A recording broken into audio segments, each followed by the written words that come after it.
Picture the Las Vegas Strip on a Saturday night. The neon lights still blaze, the casinos still pump out music, and the fountains still dance with perfection. On the surface, everything looks eternal. But behind the glow of the Strip, a shockwave has just rattled one of its biggest giants. Caesars Entertainment, the empire behind iconic resorts like Caesars Palace, Flamingo, Harrah's, and Horseshoe, has just been kicked out of the S&P 500. This isn't just a financial headline. It's a seismic warning. Because when a company that built much of the Strip's legend can no longer hold a place among America's top 500 corporations, it raises a chilling question. If Caesars is falling, what does that mean for Las Vegas itself? In this episode, we're going to uncover the story behind Caesars' removal, what it says about the city's future, and why this moment could mark the beginning of a new and much darker chapter for Las Vegas. One Caesars and the S&P 500, why this removal matters. To understand why this is such a blow, we need to talk about what the S&P 500 really represents. It's not just a list. It's America's VIP club of business, the 500 largest, most stable, and most influential companies in the country. Being on this index gives a company prestige, credibility, and visibility to investors around the world. On the 22nd of September 2025, Caesars Entertainment lost its place in that club. For Wall Street, the message was clear. Caesars is no longer strong enough in terms of market value, growth, or profitability to stand shoulder to shoulder with the nation's corporate elite. And here's why it matters even more. Many index funds and retirement portfolios automatically hold S&P 500 stocks. When a company drops off the list, those funds are forced to sell their shares. That creates an immediate downward pressure on the stock price, a kind of domino effect that makes it even harder for the company to raise money, borrow for new projects, or attract new investors. Now, combine that with Caesars' massive debt load of $12.3 billion. Losing their place in the S&P 500 isn't just embarrassing, it directly threatens their ability to survive the next few years without drastic changes. 2. Falling revenues and occupancy rates. The numbers don't lie, Caesars is bleeding.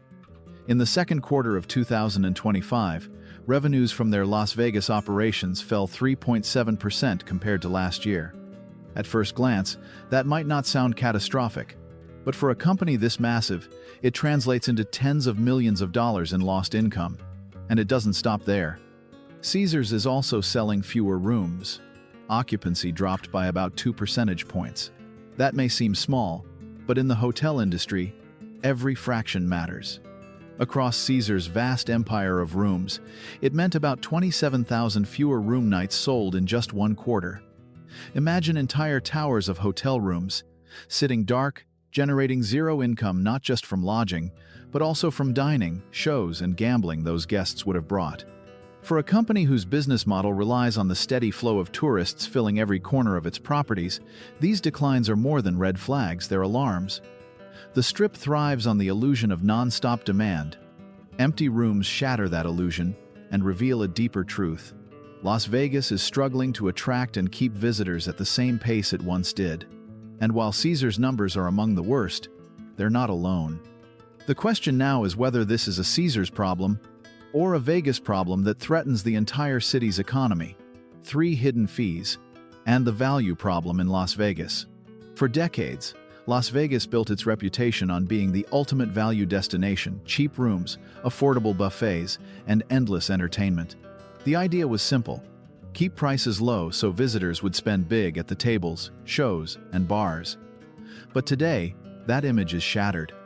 Caesars, like many Strip operators, has leaned heavily on hidden fees. Resort fees that once hovered under $30 a night are now regularly above $50 per night, even at properties marketed as budget-friendly, like the Flamingo, Harrah's, and Horseshoe.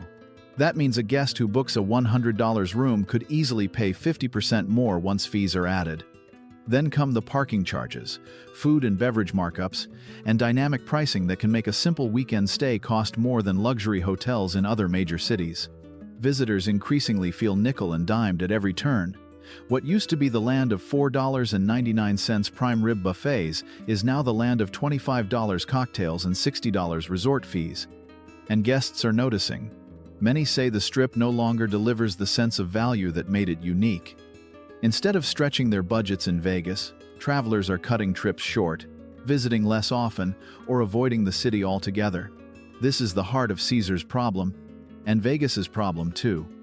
When people feel they're not getting fair value, they stop coming, and no amount of flashing neon can cover that up. 4. Why tourists are turning away. The decline of visitor numbers. The Strip depends on one thing above all else: a steady flood of tourists. But in 2025, that flood has started to dry up. Visitor numbers have been falling steadily throughout the year, with June showing an alarming 11% drop compared to the previous summer. That kind of decline doesn't happen by accident. It's the result of several forces colliding at once. For starters, the US economy has slowed. Consumer confidence is weaker. Inflation is still biting into household budgets, and discretionary spending, the kind of money people use for vacations, is shrinking. For Vegas, that's devastating. Second, the California effect. The Golden State has always been Las Vegas's biggest feeder market. But as Californians face higher costs at home, from rent to gas to groceries, fewer are making the drive or flight to Nevada for a weekend getaway. The Strip feels emptier without them. Third, the loss of international visitors. Canadian travelers, in particular, have dropped sharply. Add to that fewer Europeans and Asian tourists, and you start to see why entire blocks of hotel rooms at Caesars are sitting dark. And finally, competition. Regional casinos across the US and the explosion of online gambling apps mean people who used to plan a yearly Vegas trip can now gamble closer to home or from their couch. For decades, Vegas sold itself as a unique, once-in-a-lifetime experience. But if visitors believe they can get the same thrills elsewhere, at a lower cost, why should they come back? 5. The weight of debt. $12.3 billion hanging over Caesars. Behind every flashing sign and marble lobby, Caesars carries a shadow that few visitors see. $12.3 billion in debt. That number is staggering, and it changes everything about how the company can operate. When a corporation has that kind of burden, every financial stumble becomes magnified. A 3.7% revenue drop isn't just a dip, it's tens of millions less available to service debt payments. A 2% occupancy decline isn't just empty rooms, it's a direct threat to the company's ability to cover its interest obligations. Caesars has tried to ease the pressure by selling assets. They've offloaded the World Series of Poker and the Link Promenade, hoping to raise quick cash. But those sales are like putting bandages on a wound that keeps bleeding. They provide short-term relief, yet they don't solve the structural problem. Caesars owes more than it can comfortably manage in a market that's no longer growing. Debt also limits flexibility. Want to renovate rooms?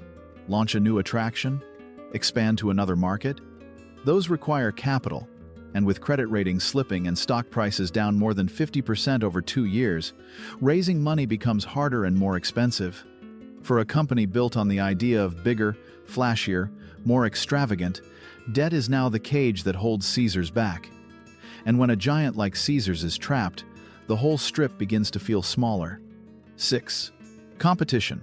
Regional casinos and online gambling eating Vegas alive. Once upon a time, Las Vegas was the only show in town. If you wanted the lights, the glamour, the blackjack tables, and the all-night party, you had to come to the desert.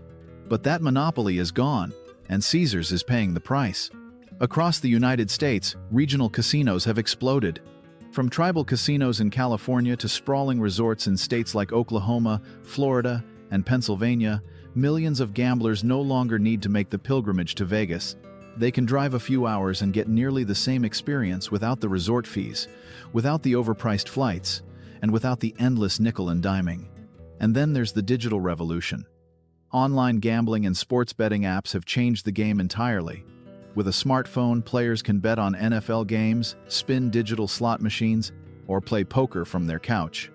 For younger generations especially, Vegas feels less essential when the casino is already in their pocket. This shift in competition is brutal for Caesars. It means the company isn't just fighting to attract tourists away from other resorts on the Strip, it's fighting to keep people from staying home altogether. Vegas once thrived on being irreplaceable. Today it's replaceable, and often less convenient than the alternatives. And that's a problem no marketing campaign can easily fix. 7. the locals factor, why residents finally matter again. For years, the Strip has treated locals like an afterthought. Las Vegas residents were seen as background characters in a story written for tourists. Locals didn't fill the rooms, they didn't drive the mega resort profits, and they certainly weren't the focus of Caesars marketing. But in 2025, that's changing. With visitor numbers falling and occupancy dropping, Caesars has been forced to look inward to the very community they once ignored. Recently, the company began rolling out special dining discounts and hotel deals targeted at residents. It's an acknowledgement that if tourists won't fill the seats, locals might have to. This shift is striking because it signals a desperation move. Casinos built their empires on out-of-towners who came to spend freely, chasing the dream of hitting it big. Locals, by contrast, are savvier, more price-sensitive, and less likely to accept sky-high fees. Catering to them requires a different mindset, one that values loyalty over one-time splurges. For Caesars, embracing locals could be both a lifeline and a warning. On one hand, locals represent steady, year-round business. On the other, the fact that the Strip must now court its own residents highlights just how fragile the tourism pipeline has become. Vegas once lived by the mantra, "What happens here, stays here." But if Caesars wants to survive, it may need to flip that line and start asking, what's happening here for the people who actually live here? 8. The quick fix. Caesars promotions and the fabulous 5-day sale. When a company faces pressure from every angle, declining revenue, falling occupancy, soaring debt, it often turns to short-term solutions. For Caesars, that meant rolling out a wave of discounts and promotional events designed to lure back both tourists and locals. The most visible effort was the fabulous 5-day sale. This citywide event promised limited-time deals on hotels, dining, entertainment, and attractions. Caesars joined the campaign aggressively, slashing prices on rooms and offering dining credits for guests who booked early or extended their stays. On paper, it looked like a revival, a reminder of the old Vegas where deals and bargains were part of the magic. And in the short run, it worked.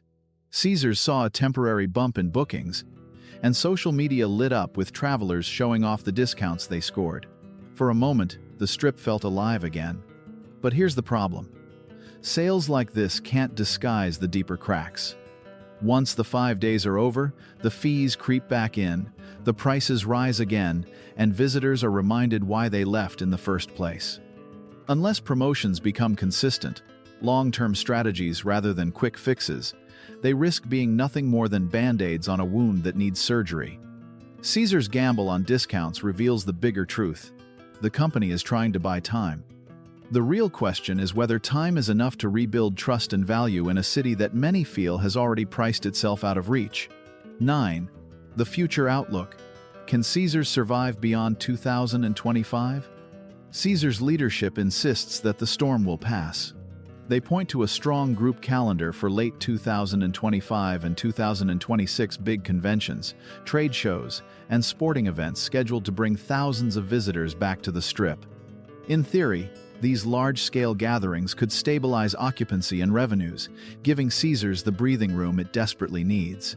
But optimism has limits. Wall Street isn't convinced. With the stock down 30% this year and more than 50% in 2 years, investors see a company under siege, not a company in recovery. The removal from the S&P 500 wasn't just symbolic, it was confirmation that Caesars is no longer viewed as a leader in corporate America. For visitors, the issue is even simpler: value. As long as resort fees hover above $50, cocktails push $25, and parking costs rival airport rates, the magic of Vegas feels less like a fantasy and more like a scam. Guests are voting with their wallets, and too many are choosing to stay home. So, can Caesars survive beyond 2025? Yes, but only if it confronts the reality that Vegas must change. Pricing strategies must shift. Locals must be valued, and the city must rediscover what once made it irresistible: the feeling that no matter your budget, you belonged here. The fall of Caesars from the S&P 500 isn't just a corporate headline. It's a mirror, reflecting the vulnerabilities of the entire Las Vegas Strip. And if change doesn't come soon, the empire of neon could face a future dimmer than anyone imagined.